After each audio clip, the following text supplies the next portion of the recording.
Nah kemudian selanjutnya adalah bagaimana sebenarnya hukum melaksanakan maulid. Jadi kalau kita bicara soal hukum ada dua tinjauan, ada dua tinjauan. Yang pertama adalah perayaannya. Kemudian yang kedua adalah kegiatan-kegiatan yang dilaksanakan di dalamnya. Yang pertama saya ambil dari pendapatnya Syed Muhammad bin Alwi Al-Maliki. Dalam beberapa kitabnya beliau mengatakan bahwa perayaan, peringatan itu sesuatu yang mubah, peringatan yang baik. Berkumpulnya orang-orang untuk melaksanakan suatu kegiatan yang baik itu hukumnya jawaz atau mubah. Jadi kalau peringatannya sendiri itu hukumnya jawaz atau mubah. Kemudian semua yang dilaksanakan di dalamnya yang berupa pembacaan Al-Quran, kemudian pembacaan sirah nabawiyah, kemudian mauidhah hasanah, kemudian di dalamnya ada sedekah untuk menjamu orang-orang yang hadir dan sebagainya, itu semua berdasarkan perintah Allah dan juga perintah Nabi Muhammad SAW. Sehingga kegiatan yang ada di dalamnya itu hukumnya adalah sunnah. Peringatannya jawaz, kemudian kegiatan yang di dalamnya itu akhirnya sunnah. Kemudian setelah itu kita kembali kepada kaidah fikih bahwa al-wasail laha hukmul maqasid, bahwa perantara itu adalah hukum tujuan. Karena tujuannya itu sesuatu yang sudah kita ungkapkan tadi, yang semuanya itu berdasarkan dari perintah syariat, perintah agama, dari yang pertama yang sudah kita ungkapkan sampai poin yang ke-6 tadi, semuanya berdasarkan perintah-perintah dari agama. Maka kemudian perayaan Nabi Muhammad, peringatan Maulid Nabi Muhammad SAW itu dihukumi sebagai kegiatan yang sunnah.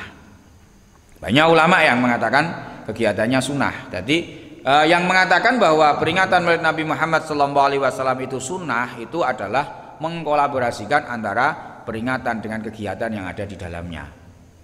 Kegiatan di dalamnya itu adalah wasaid.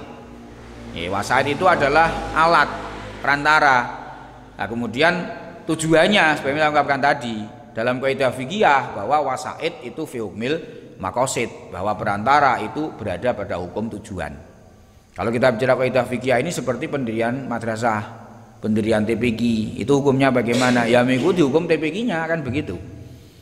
Nah, karena mengikuti kaidah seperti itu, maka kemudian disimpulkan bahwa peringatan Maulid Nabi Muhammad SAW itu menjadi sesuatu yang disunahkan. Kemudian yang terakhir untuk memperkuat apa yang kita ungkapkan sebelum kita mulai dalam diskusi malam ini, kita bacakan statement atau pendapat-pendapat dari beberapa ulama-ulama, baik dari ulama salaf maupun sampai nanti kita ungkapkan dari ulama kontemporer. Yang pertama saya nukilkan pendapatnya Syekhul Islam Al-Hafidz Ibnu Hajar. Beliau mengatakan bahwa pokok utama dalam amaliyah maulid adalah bid'ah yang tidak diriwayatkan oleh salafus sholih. Itu adalah bid'ah, sesuatu yang belum dilaksanakan. Peringatannya loh nggih. Awas, kita harus paham loh nggih. Yang dimaksud Al-Hafidz adalah peringatannya. Jadi merayakan dalam acara yang besar-besaran seperti yang dilaksanakan sekarang itu loh yang dimaksud. Jadi bukan Al-Hafidz Ibnu Hajar bukan masalah maulidnya. Jadi ini ada dua hal, ada maulid, ada peringatan maulid. Kalau maulidnya memperingati dalam artian itu mengekspresikan kegembiraan atas kelahiran Nabi, itu tadi Ibnu Hajar juga mengatakan itu diawali dari Nabi Muhammad sendiri kan seperti itu. Kalau ini yang dibahas itu adalah peringatan. Dirayakan secara besar-besaran seperti yang terjadi sekarang itu belum terjadi di era sahabat dan era tabi'in. Pertanyaannya kenapa? Ya jelas karena kalau sahabat tidak perlu dengan perayaan seperti itu karena mereka menyatu dengan Nabi. Jadi tidak perlu diingatkan tentang siapa Nabi. Karena setiap hari mereka berkumpul dengan Nabi. Sehingga ya sesuatu yang justru aneh kalau di zaman sahabat kok ada peringatan besar-besaran, wong yang diperingati saja masih hidup kok. Nabi itu tawaduknya luar biasa. Kalau itu terjadi tidak mungkin Nabi mengizinkan. Kenapa? Karena Nabi itu tawaduk, tidak mau diagungkan secara berlebihan. Kemudian tabiin juga sama. Tabiin itu murid-murid dari para sahabat.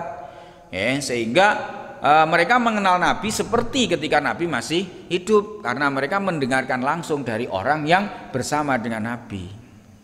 Tetapi kemudian setelah 3 abad atau 5 abad otomatis itu akan semakin luntur. Lah setelah pemahaman tentang kenabian, kecintaan terhadap Nabi itu berkurang ya, luntur, maka butuh sesuatu yang untuk membangkitkan kembali. Itu logika kita berpikir, kenapa kok zaman sahabat kok belum ada peringatan Maulid Nabi, sehingga Ibnu Hajar mengatakan benar itu belum ada di zaman sahabat. Artinya kalau mengikuti pendapat kaul yang mengatakan segala sesuatu yang belum ada pada zaman Nabi bid'ah, itu memang bid'ah. Ibnu Hajar Ibnu Hajar juga mengakui. Tetapi Maulid itu mengandung kebaikan-kebaikan dan sebaliknya. Maka barang siapa yang berusaha meraih kebaikan dalam Maulid dan menjauhi hal yang buruk, maka termasuk bid'ah hasanah. Jika tidak menjauhi hal yang buruk, maka benar termasuk bid'ah yang tidak baik. Maksudnya apa? Kalau kita melihat peringatan yang ada sekarang, itu kan nanti di situ ada hal-hal yang baik, tapi juga ada yang tidak baik. Yang tidak baik apa? Contohnya bercampurnya laki-laki dan perempuan. Jadi kalau ada yang mempermasalahkan bahwa Mbah Hashim itu juga mempermasalahkan maulid, yang dipermasalahkan adalah maulid yang di situ terjadi percampuran antara laki-laki dan perempuan. Dengan kata lain tujuannya baik, tapi kenapa caranya tidak baik, itu yang ditentang oleh Mbah Hashim. Ibnu Hajar juga mengatakan sama, kalau cara peringatan maulid itu dengan cara yang tidak baik, ini juga beliau mengatakan itu bid'ah yang buruk.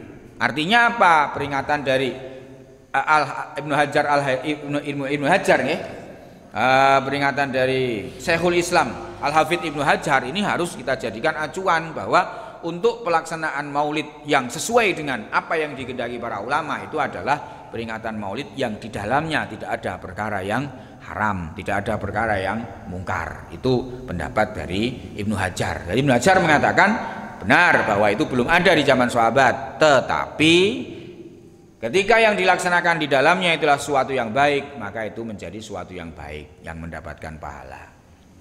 Kemudian Al-Hafidz Asy-Syakhawi mengatakan dalam fatwanya, amaliyah maulid tidak diriwayatkan dari seorang ulama salaf dalam 3 kurun yang utama. Amaliyah ini dilakukan sesudahnya. Kemudian umat Islam di seluruh penjuru dan kota besar selalu merayakannya di bulan kelahiran Nabi Muhammad SAW dengan perayaan yang indah dan agung. Mereka bersedekah di malam harinya, menampakkan rasa sukacita, kemudian membaca kisah-kisah kelahiran Nabi, sehingga tampak kepada mereka berkah Nabi secara merata bagi siapapun yang memperingati Maulid Nabi Muhammad SAW. Imam As-Sakhawi senada dengan Ibnu Hajar, yang mengatakan bahwa peringatan Maulidnya itu belum dilaksanakan oleh 3 kurun awal, tetapi dilaksanakan oleh sesudahnya dengan tujuan yang baik dan kegiatan di dalamnya yang juga baik, sehingga kemudian disimpulkan bahwa peringatan Maulid Nabi adalah suatu yang baik.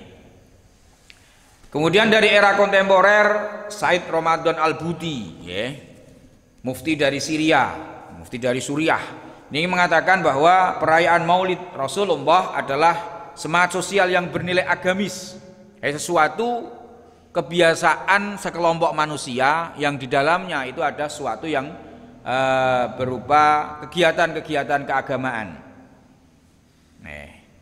Jadi seperti muktamar dan juga seminar keagamaan dilakukan di masa sekarang. Dahulu memang tidak ada, karenanya tidak tepat jika perayaan Maulid disebut bid'ah seperti seminar dan muktamar Islam. Tapi harus dihindarkan dari kemungkaran. Kalau Said Ramadan Al-Buti justru mengatakan bahwa perayaan Maulid itu tidak bid'ah. Memang tidak dilaksanakan di era awal sahabat, tetapi Said Ramadan Al-Buti tidak bid'ah. Karena apa? Karena akarnya itu dilaksanakan di zaman sugenge Kanjeng Nabi Muhammad SAW. Itu sudut pandang Said Ramadan Al-Buti. Jadi Said Ramadan Al-Buti mengatakan bahwa perayaan Maulid Nabi itu tidak bid'ah karena akar pelaksanaannya itu diawali dari zaman Nabi Muhammad SAW.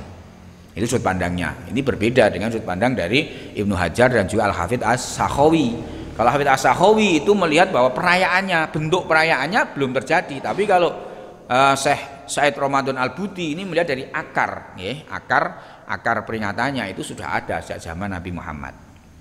Kemudian Syekh Wahbah Zuhaili, ini juga ulama kontemporer, itu mengatakan bahwa Maulid Nabi Ya, jika maulid Nabi hanya sekedar membaca Al-Quran, kemudian membacakan sirah nabawiyah untuk mengingatkan akhlak-akhlak Nabi, dan juga mendorong umat Islam agar mengamalkan ajaran Islam, dan mendorong melakukan ibadah wajib, dan juga melaksanakan akhlak-akhlak agama Islam, maka itu tidak termasuk bid'ah. Nah ini.